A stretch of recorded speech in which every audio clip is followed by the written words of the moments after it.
I wanted to bring you guys an update on the Remington Express Tactical 12 gauge build. I got a few changes that I'm gonna be doing to this build. We'll talk about some of the accessories that I put on here, what I think about them, which ones I regret, which ones I don't regret, and we're gonna change the direction of this build moving forward. Remember when we started out this build, I wanted to try every tactical doodad known to man to put on this shotgun. And the reason for that is, there was a lot of these parts that I would just see at the Brownells website or wherever, and they would be specifically for shotguns, like this tactical rail.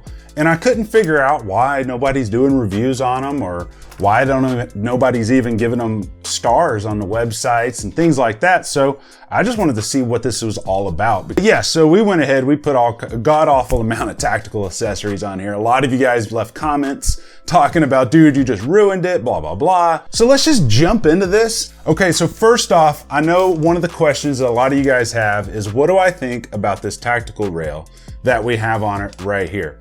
I actually really like it, but I'm gonna be getting rid of it. Let me explain.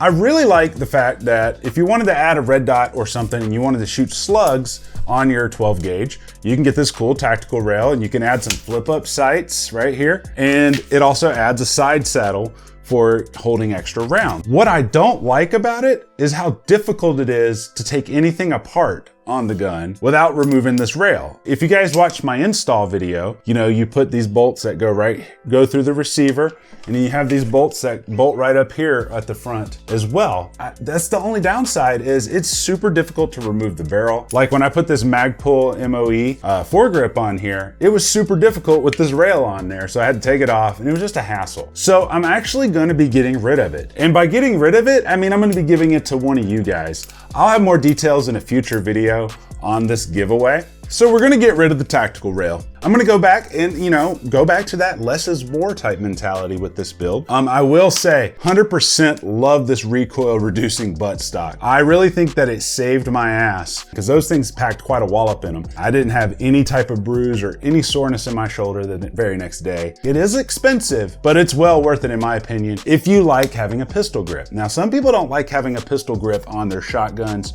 For me, I actually really enjoy it, and it works out nicely. And I do like the fact that it has the QD points right here for my sling. Really nice. Another upgrade that we did to this was the Van Comp speed safety. Because it's a pistol grip, I can just bump it with my index finger. You can hear it, listen. Very nice speed safety, very inexpensive upgrade for this. Moving on up the barrel here, we did the Magpul MOE forend. Definitely love that. I can hang on to it a lot better than I could onto the stock Remington 870 forend. And on the forend here, the M-Force WMLX Lite. Love this thing. It's 800 lumens. It has constant on, momentary, and strobe, but you can disable the strobe. I will say, finger like up here, man, it was really going into the webbing of my hand. And then when I put my finger on here, it was really hitting my thumb. So I do like the light. So it's mounted onto the forend, so it moves with you, which I like because I always have access to it no matter what. Now I just gotta figure out a more comfortable position to hold my hand on here. I did this little aluminum Brownells magazine follower in here. It's not necessary, it was just something I wanted to try out on it. But I will be doing some more upgrades. I will be upgrading the trigger group, probably to the Remington 870 Magnum trigger group. I'll probably, upgrade the extractor, things like that moving forward. Also, I do have another upgrade that I need to do to this, but I gotta get a special tool from Brownells to make it happen. Let me show you.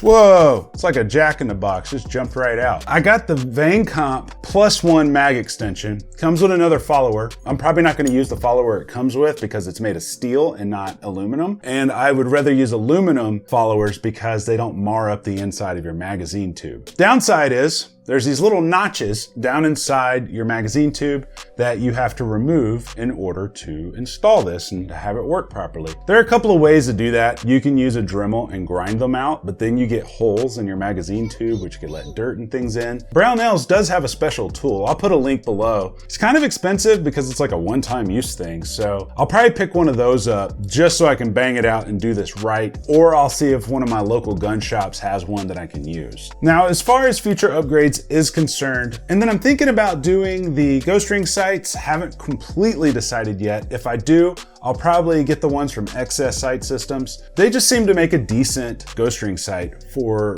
shotguns. And then I'm also gonna find I'll probably get one of those Velcro side saddles for the rounds. I do like that a lot. So that's what we got moving forward. So let's talk about the reliability of this. Now, Mr. Guns and Gear, Mike, you guys know him. You know, he's done a review on the Remington Express Tactical a little over a year ago. He told me at the 50 round mark, he started having all kinds of extraction issues. So currently we're at 60 rounds and I haven't had any type of extraction issue that wasn't caused by me. Now, what do I mean by that? If you remember earlier in the video, you know, there was a couple times I shot it and pulled it back and it didn't completely extract it. And that was because I didn't have this all the way back. That was actually on me. That wasn't the gun malfunctioning. You know, usually when I go to the range, I'm testing out multiple products. I'll go pick up a box of, 20 rounds of shotgun shells and just throw them through there just to get, a round count going. But so far we're at 60 rounds, 0 malfunctions due to the extractors or anything like that. And I'll keep you guys updated as we go. Got a lot of other cool stuff coming up, guys. And no, I didn't forget about you guys with the how to do YouTube type stuff. It's just I'm still getting caught up on videos. And so this year, because a lot of you guys have been requesting to see videos on how to get started on YouTube and things like that, I gotta clear out some time. So I'm almost getting caught up. It'll be after SHOT Show that we start getting those videos coming. Got the cinematic videos coming, and we got a lot more cool gun stuff coming too. I mean, we got probably gonna try to get into suppressors this year. We'll see how that goes. But anyways, welcome to 2018. Let me know if you have any questions down in the comments section. Let me know if you have any suggestions for the Remington 870. And until next time, I love you guys. You guys stay sexy.